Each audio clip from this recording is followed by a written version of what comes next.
e di çfarë mund të them sot. Të drejtën as nuk kam patur kohë të përgatis një fjali. But I'm going to start saying it in English because I know there's a lot of people here, even though they're Albanian. They were born here, they come from different backgrounds, and they don't understand fully Albanian. So I'm very, very happy for all of you that came here today. So big round of applause, because I know how hard it is to bring Albanians together. We're all very busy. And I have to start this speech with a lie, because I lied to all of you. The event was supposed to start at 7, but I'm like, if I tell Albanians at 7, they'll show up at 8. So the event is at 6, but actually it's meant for 7. So thank you for those that came at 6. I really appreciate it. So I want to tell a bit more about myself, just for the people that maybe know or don't know me. I know a lot of you have seen me virtually, and we kind of like feel like we know each other, but you might not know my story. My name is Marsilda Bialczak, and for those thinking what is Bialczak, my husband happens to be Polish-American, but my Albanian name is Lika. That was simple.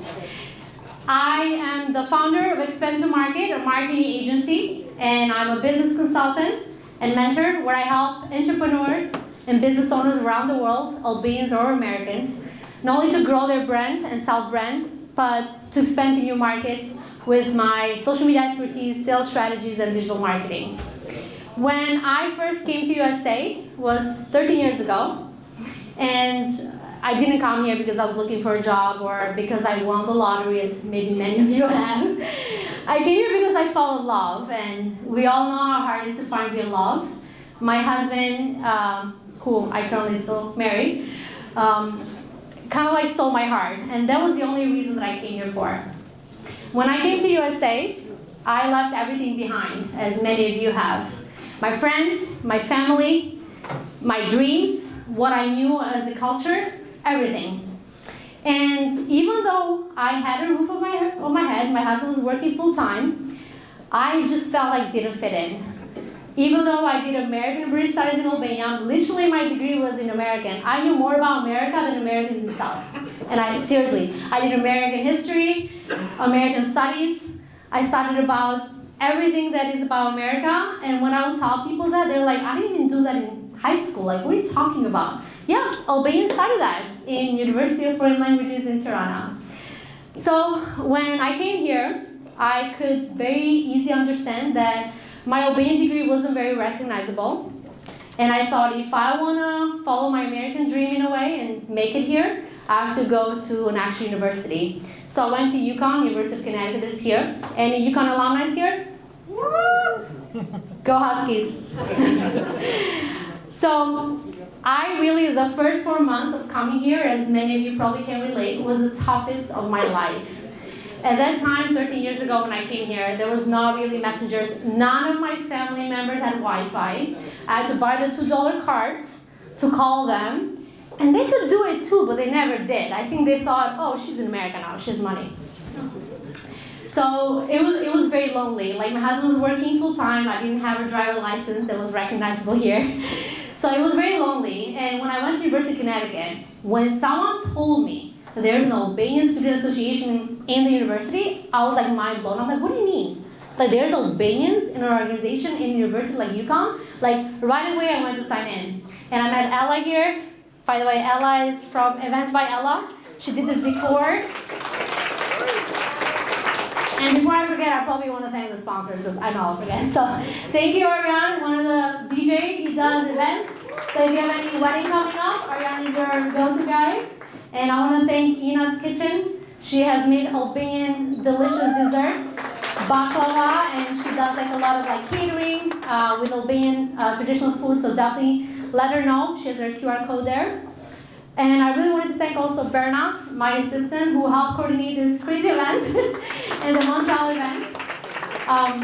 Even though Berna works for me part-time, I actually cannot accommodate her full-time. So she's looking for a full-time position. If any of you has a position that they know in marketing, finance, definitely let Berna know. She's right there. Don't be shy, Berna.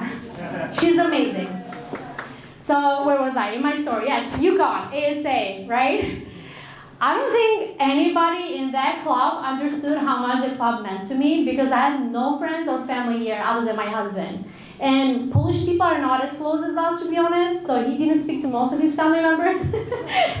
So I'm like, that's not. We Albanians, we know everybody and everybody and everybody. People that actually grew up in Greece, but they moved to USA, but they were Albanian. So there were so many cultures, but we had one thing in common, which was the valleys that we would take together, our crazy Albanian traditions. Maybe we all felt a little bit insecure because maybe in our culture we feel judged all the time because that's kind of like how it is. I wish we could change that. But what they didn't know is if it wasn't for them, I don't think I would have been motivated to understand the power of community. Because this is a community right now, and you guys, if you see it, this is a community.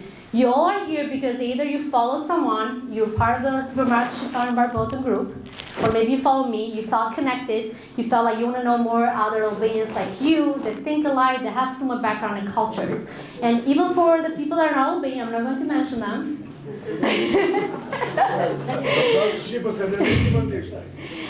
They still have similar cultures than us because we're still from Balkans. So for the gentleman, the reason why I made it in English is because not everyone understands Albanian, and even though Albanian itself, so I apologize, but I'll put translation on YouTube, I promise that. So where did my journey start? We used to do actually parties with the ESA right here in this room. If anybody's like, why Spartans too? I wanted an Albanian-owned business, and it had nostalgia for me because we used to do ESA parties here to fundraise to help our community in Albania, and a lot of you might not know. We used to work really hard for free because we're just students to collect money and do different projects. If it's helping someone in need in Albania, we got OC a wheelchair, an electric wheelchair, which he actually doesn't live anymore. We did so much for the community, and it really like inspired me that I thought if we can have the same vibe in community everywhere else, we'll be unbeatable. And when I say unbeatable, I'm not saying we're the best of every culture, right? But together we're the best when we're together. So I continued my journey. I moved to New Hampshire. I went to the corporate ladder, like I got promotion. I was working really hard. We always work really hard because we know what it means to struggle and not have the financial freedom. And when I was working really hard, I was giving 110%. I started realizing that they couldn't give me promotions every month. I was like hitting my quotas, or every month I was like doing something out of the usual for the department, not for me, to bring them more business, to bring the department together. And that's what I realized. I'm like, I don't think I fit here. I don't think working for someone else, not that I'm judging anyone, fits here. Entrepreneurship is not for everyone. But I had a calling in me, and I felt like I want to grow my own community, I want to grow my own business, and I want to see where this thing goes. So I quit my job when I was on maternity leave with my second daughter, after they said that they couldn't accommodate me working from home, and I decided to start my business. I'm like, woohoo, entrepreneurship. Who's an entrepreneur here? There's no way there's only 10 people here. I already met 50 people that are entrepreneurs. Are you guys awake? Okay? Check. So we know how hard it is to start your journey because you're like, yeah, I'm an entrepreneur. I know everything about marketing because that's my expertise. And then you start your journey. You're like, wait, I have to do taxes quarterly? Wait, like bookkeeping? Wait, social media marketing? Like there's so much stuff, so many hats you have to wear that you're like, this thing sucks. I had departments in my corporate to help me with this. Like I want to hire people, but you can't hire people because you don't have a lot of clients. So you have to do everything yourself. So I had all these questions. So I thought like, it must be some type of community. I didn't have any friends in entrepreneurship. My friends and family and members, they said the same thing. They probably have told you, entrepreneurship sucks. You're going to fail. Every 3 years, people fail. And whatever, right? But nobody knows you. You don't even know if you're failing. So how can you believe someone saying you cannot? So what I did, I said, okay, I don't have friends in entrepreneurship. But I know my power, which is events, coordination, community building. I'm like, I'm going to start my own community. And I started Supermarket Journey Barboton, which is Albanian entrepreneurs globally. And that was mainly for not only to help myself, but to find other people that think like me, have the drive like me, have inspiration, and do that. And to my shock, that community went skyrocket. Every week we're growing 1,000 members organically. I haven't done a single ads just because of the community. And how many of you are in Supermarket Journey Barboton? There's many more, but I know. And the power of the community, like I remember, for example, David here. Sorry, David, I'll put you on the spot. I met David my first year when I opened the community, and David and me, actually it's the first day meeting today, like physically. We've been almost friends virtually. He's helped me, when it comes to contract and advice with clients. I've helped him in different ways, but we never met. There was no interest. Just because we're Albanians and we have something culture today, that's why he's here today. And many of you have done the same. Can you just imagine if all of us here today, instead of like hiring other people, we exchange relationships, we exchange ideas, our expertise, and actually not just build a relationship with the interest that, either you become my client or no, but actually refer business to one another. Can you imagine all of us will be rich by the end of the month? Seriously. Because we all are from different industries, we know someone.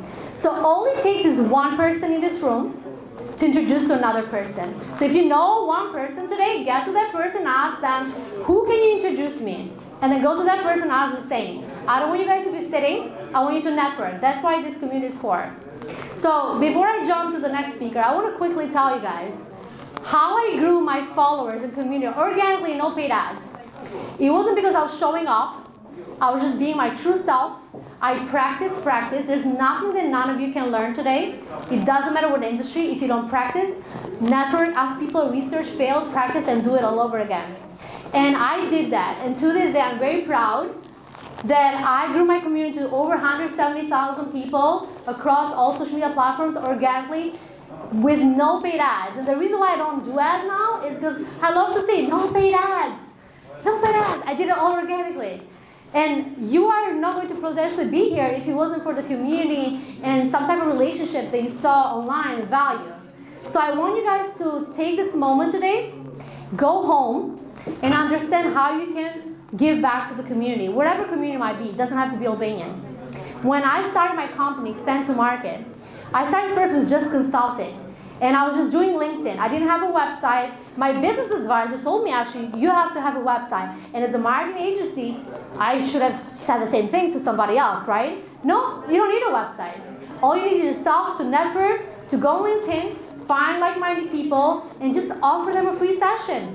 Offer them just like a meetup, just a coffee, virtual coffee, whatever it might be. You'll be surprised how many people say yes to that, but not to the sales pitch, like, hey, we offer blah, blah, blah, blah. No. They'll say yes to that. And from there, I got my first clients, and actually one of those clients were Albanian in Kosovo. Not only they were able, with my expertise in consulting, to grow to US market, but it gave me the idea, there's so many other Albanian entrepreneurs in Tirana, Kosovo, they need your expertise to expand to a bigger market. So don't feel constrained that, hey, I live in Connecticut. I mean, it depends on the business, right? Because if you're a realtor in Massachusetts, probably understand. But don't be constrained. If you have a service, an online service, to expand to another region, help your community, if it's with internship, advising, and give back to that community. So that's what this is all about today. And I really, really thank you from the bottom of my heart for making me here. And hopefully this will be more like a Kevin's event and not like one-time thing. So big round of applause for you guys and for all the opportunities that you're going to have tonight. Now I want to invite you one of our other speakers today. Maybe some of you, the name Ledi Vokshi might sound familiar, because back in the day she was an amazing singer. But now she's her own entrepreneurship. She has her own entrepreneurship, right? She is the co-founder of an IT company with her husband. She's a business mentor, a mindset coach, and she has her own company, Power Up. So I'm going to give a round of applause for our speaker coming all the way from New York, Ledi Vokshi.